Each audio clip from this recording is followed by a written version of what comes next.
focus of the interviews required that I bring the socially constructed boundary each pair of friends is bridging front and center. Nevertheless, this is admittedly an artificial situation in the interview. For many of those I interviewed, there is no social boundary, indicating that social boundaries are largely a matter of perception.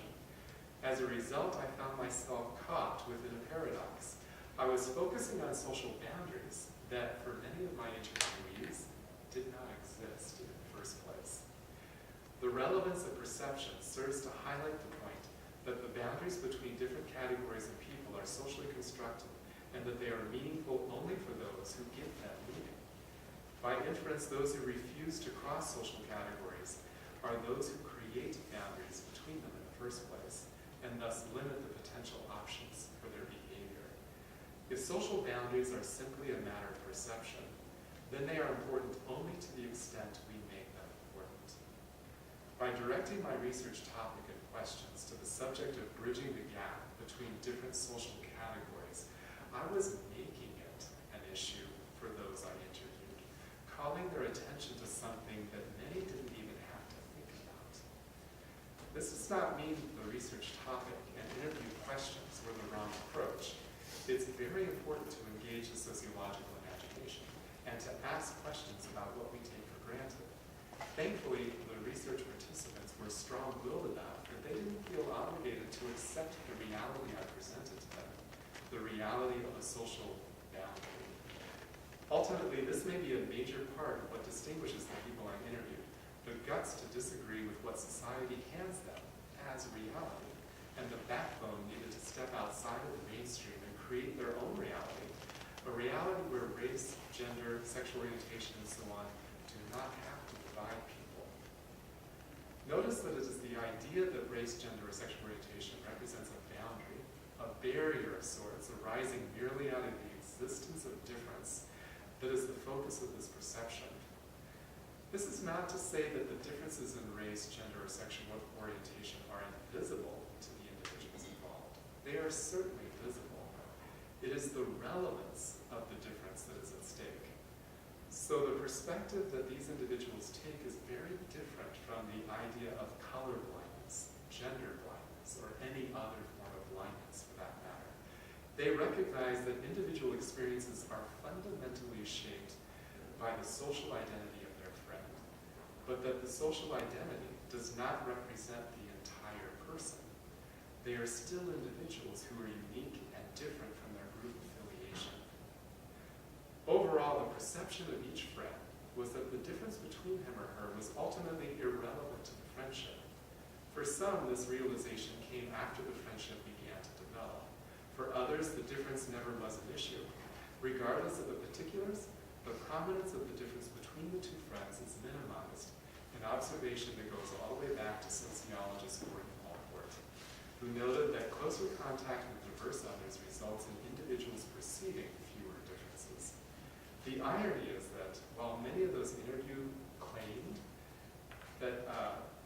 claimed and truly believed that the difference between them was no issue or became less of an issue over time, in actuality, these differences did have a major impact on the friendship overall. This impact varied depending on the socially constructed boundary in question, the nature of that boundary, and on the stage of friendship in terms of its development. Moreover, the vast majority of those interviewed relied on certain interpersonal techniques in order to manage and therefore minimize the relevance of the difference.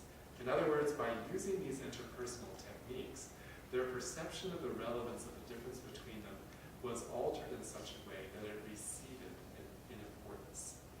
Together with similarities in interests and values, the sense of disconnection from their own group that some individuals feel, the personal experiences they have with members of other social categories, and the sense of familiarity and comfort with the members of the other groups, the question of perception is an important part of the individual context in which friendships crossing social categories emerge. While this is very much a question concerning the individual, a sociologist who is utilizing the sociological imagination will recognize how this individual level biography is caught up in a much larger social milieu that includes the group, institutional, and sociocultural context. These friendships do not exist in a vacuum and cannot be studied as if they were independent of the world around them. In order to fully understand these unlikely friendships, it is of vital importance to take all levels of context and social structure into account. Okay. At this point, I want to open it up for questions and discussion. And I'm going to sit down. Make it a little bit more casual.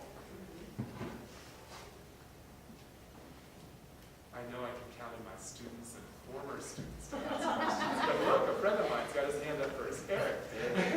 I'll break the ice. Thank you. I want you to know that I've been sitting here taking notes on my phone, and people have been poking me for being rude. So they really are. Social constructive. Yeah, social constructive, exactly. So I know you from what you've been saying, you've been talking about individual perceptions in creating these friendship pairs. I will confess to everybody here, I'm a public school teacher, and so this is something that we deal with fairly frequently, is how do you get people to cross boundaries? And in listening to your comments, what I'm wondering is, as you were writing the book and thinking about stuff, is there a way to sort of bring this individual perception to the masses? Or in other words, how do you make this very relevant discussion not seem so relevant when you have it? You know what I mean? Yeah. Challenging question. What do you do with what you've learned kind of question. Exactly. Yeah. Just if you had any insights to share about that. Sure. Well, I think, and this is extrapolating from the data, so this is me stepping beyond what was actually said in the interviews themselves. I think that it's very difficult to force people into these kinds of situations, because that's when you have much more tension than you might have otherwise. What makes friendships unique, and why I wanted to study this kind of relationship in particular, is that they're voluntary in nature,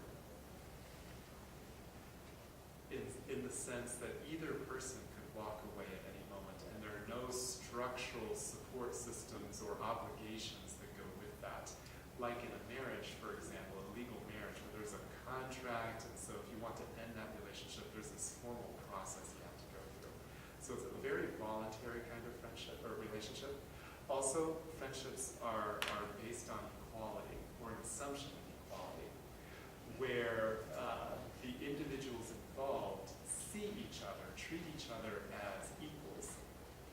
And when you force people, force the integration, force the contact, it goes against that voluntary nature, and it's very hard to see the equality there when it's forced. And so what I found is that, and I alluded to this at the very end, the group, institutional, and cultural context are very important here. In studying these friendships, I found that these individuals, for the most part, did not meet each other through their social networks, because our social networks are so homogeneous already. I'm using technical terms. Set that aside. Our social networks are very homogeneous already. Most of those interviewed met people through institutions that were well integrated in the first place. So their work environment, their school environment in particular, their churches,